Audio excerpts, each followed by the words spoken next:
All right. Here we go, back again on the other side of the coin. All right, welcome back to the other side of the coin, ladies and gentlemen. Champions League is upon us, and we have another preview lined up. So many things to get through.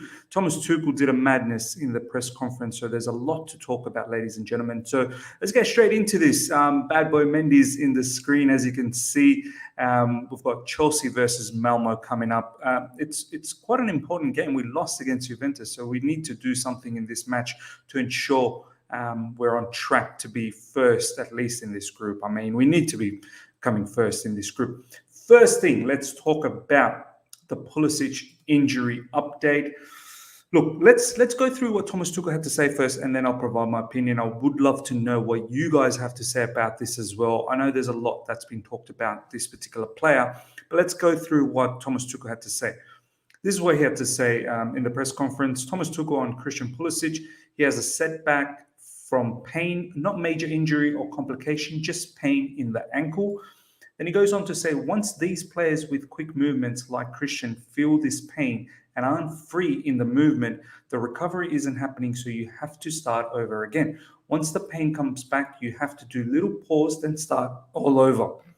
Then he goes on to say, right now we are very, very close. He was so close to come to the team training last week, but had a setback with pain. Nothing serious, but serious pain.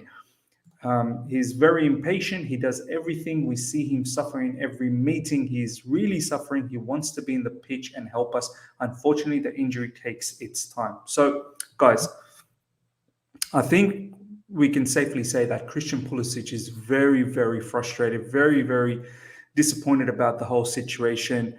He wants to come back ASAP. So from that perspective, I appreciate that this player is hurting and he wants to fight for Chelsea. He wants to help Chelsea out this season. So I like that.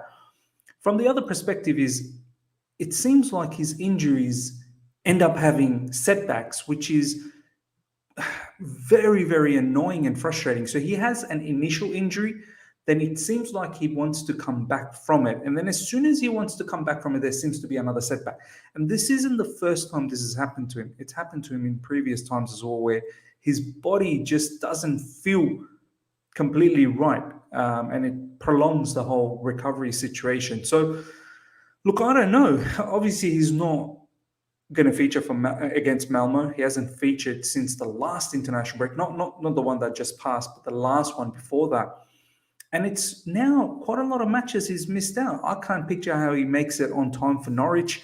So we have to look into maybe Southampton in the Carabao Cup. So we'll see what happens. And then from there, we really have to be concerned as to, can his body, pull up and stay fit?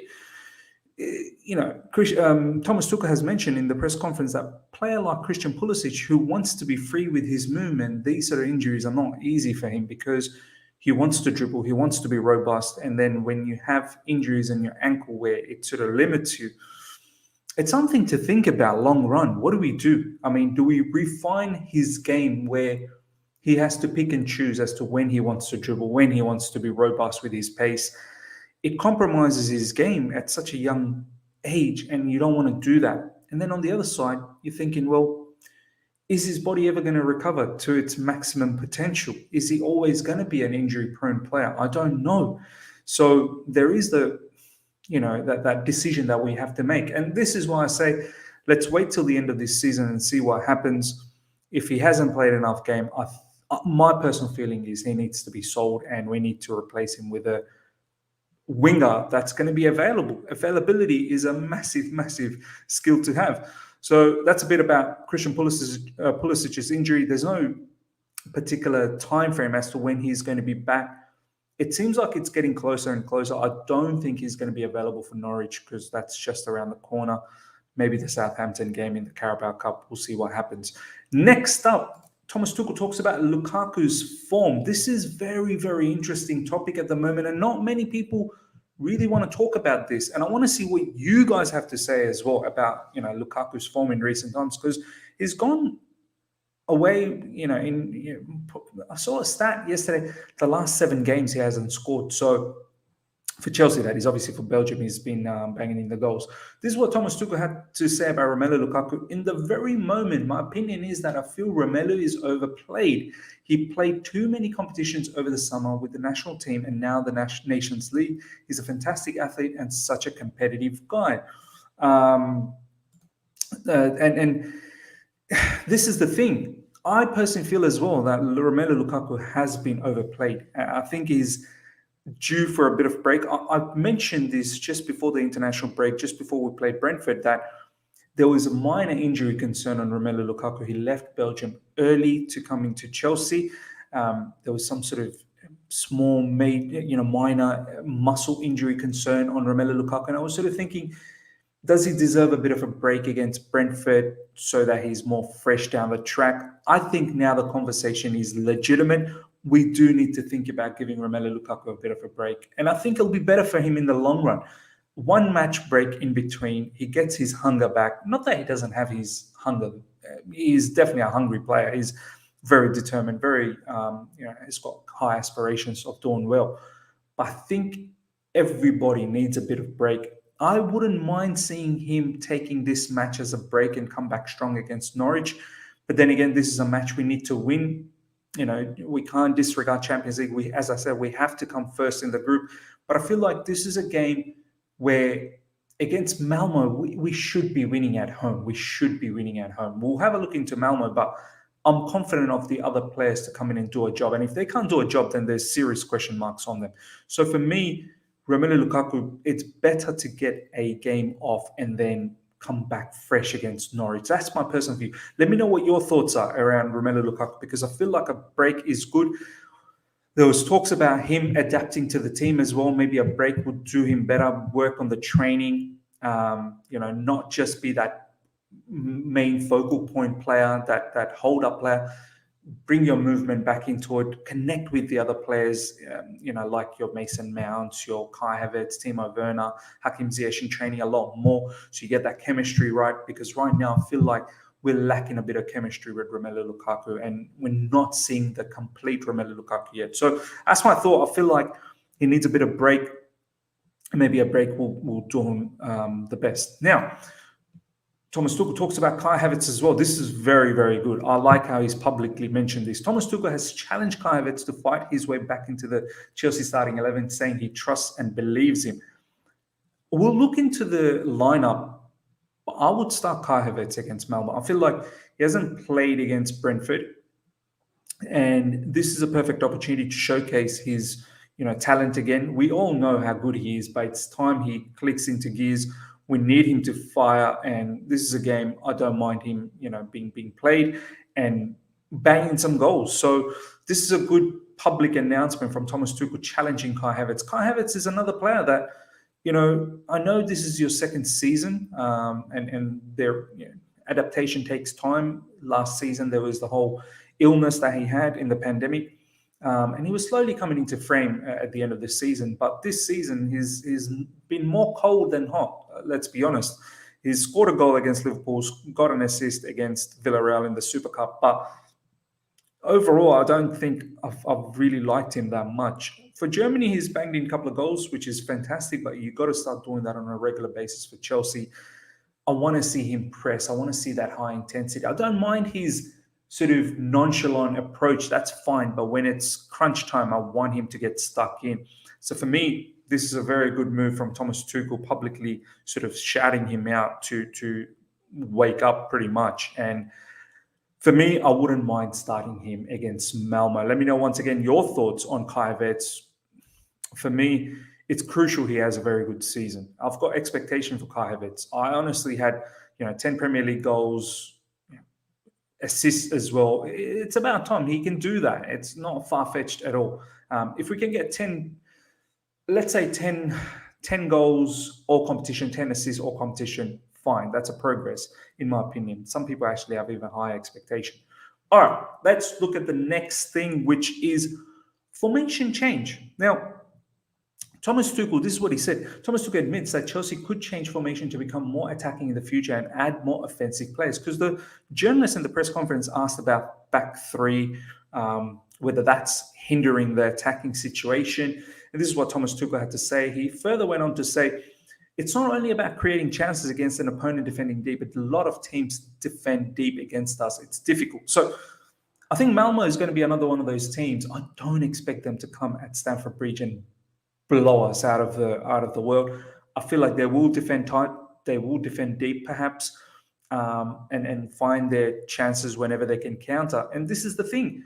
We're going to have to find a solution for teams that defend deep. We need to look a lot more creative. We can't just be, moving the ball sideways. When we move the ball sideways, we need to move the opposition as well. And we need to move it quicker, a lot quicker. We can't just be dwindling around on the ball, looking around, scanning around. We should be already scanning the situation before the ball even arrives. And also pressing whenever we lose the ball, counter press to win it back straight away. Anticipate that you may lose the ball. Your passes may not stick. And look for those riskier passes at times. Not regularly, but every now and then when you do see an opportunity, put that pass through, because you could force the opposition to an error. So look, I don't know whether we need to change from a back three. I personally don't think that's the issue, because we do change our formation in-game quite regularly. We go from a back three to a back four where the right wing back pushes up as a right winger. The right CB really turns into a right back. And similarly, we do that with the left side as well. So I don't think that's the issue. But the only thing I would probably change is, instead of having double sixes, a double pivot, maybe have a single six and have another attacking midfielder, as opposed to piling it on with Kante, Jorginho, or Kante, Kovacic, or at times even Kante, Jorginho, Kovacic. Right now, Ruben Loftus-Cheek is coming to the frame. But I would like to see maybe Jorginho being the deepest midfielder with three defenders behind him, and have maybe a Ruben Loftus-Cheek on the left side and a Mason Mount on the right side. Just as a thought, I want to see how that turns out. I feel like we just need to put a few more attacking-minded players if we are going to play two up top, which is what we've been doing. Once again, let me know what your thoughts are with this whole, formation change conversation that's been happening, which is very, very interesting. I personally don't think we need to move away from a back three, but maybe in the double sixes area is something we can do. Okay, let's have a look at Malmo. Let's do some Malmo analysis. This is what Thomas Tuchel had to say about Malmo. They're a team which play with a lot of confidence, their own style. They trust what they're doing. And then he goes on to say, Thomas Tuchel and Malmo manager John Dahl Thomason, it is a very successful coach. As a player too, individually they're very good. They can hurt you any minute if you're not awake. That's pretty much like most teams out there. Let's have a look at what Malmo's been doing in the Swedish Cup. Malmo's in Sweden. So in recent times, this has been their form. They had a 3-0 victory against Östersund recently. They had a 5-1 victory against Onsala, lost against Jalbi. Look, I have no idea who these teams are.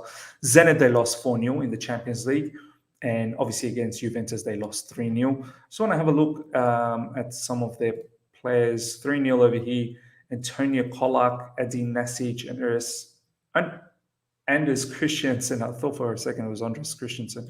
So look, I'm not going to go into their players too much. I have no idea who their players are. If there's any Swedish people watching this, please let me know who your key players are. Who should we look out for?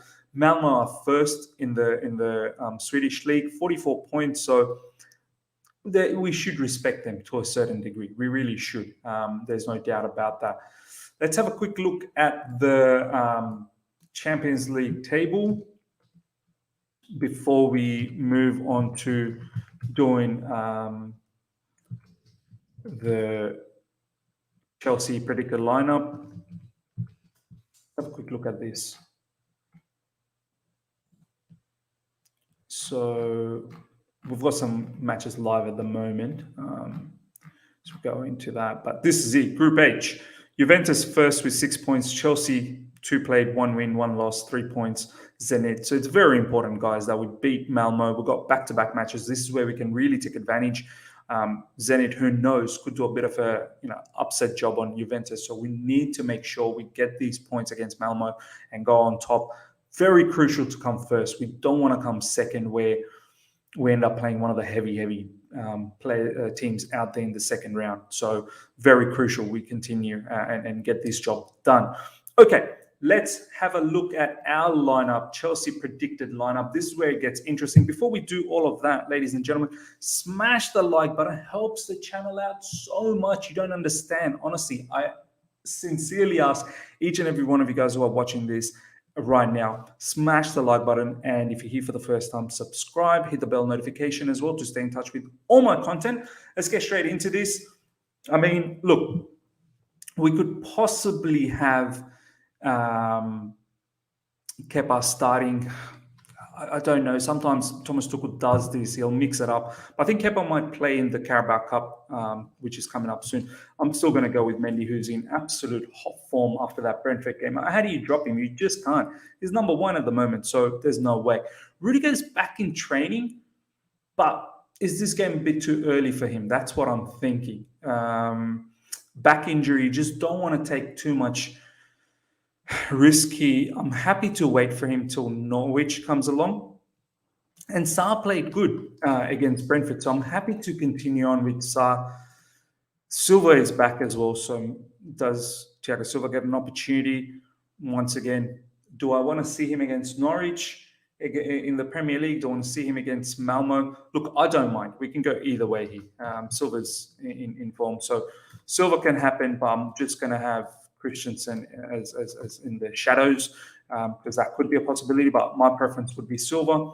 I do want to start seeing Aspi if he does play. It looks like he will, because Thomas Tuchel won't, leave his captain away. I want to see him back here, and I really want to see Reece James back into the right wing back spot. I need his robust energy from that right side ASAP. So I want Reece James back. He was in press conference duty, makes me think that he's most likely going to play. Chilwell, for me, has to continue on. This man is banging in goals. His energy against Brentford was fantastic, so I want to see that. I talked about single six. Now, look, we could possibly do that. I just can't see it changing. So for me, I think Jorginho will be back, ladies and gentlemen. He hasn't played against Brentford, so I'm thinking he'll be back. And I want full control of this match. I want us to play more in the opposition final third, as opposed to have an open game. So I need Jorginho to do that. I'm happy to give Ruben Loftus-Cheek a bit of a breather, and I want him to be back against Norwich. So I'm bringing back Kante in this particular match. Give Kovacic a break as well.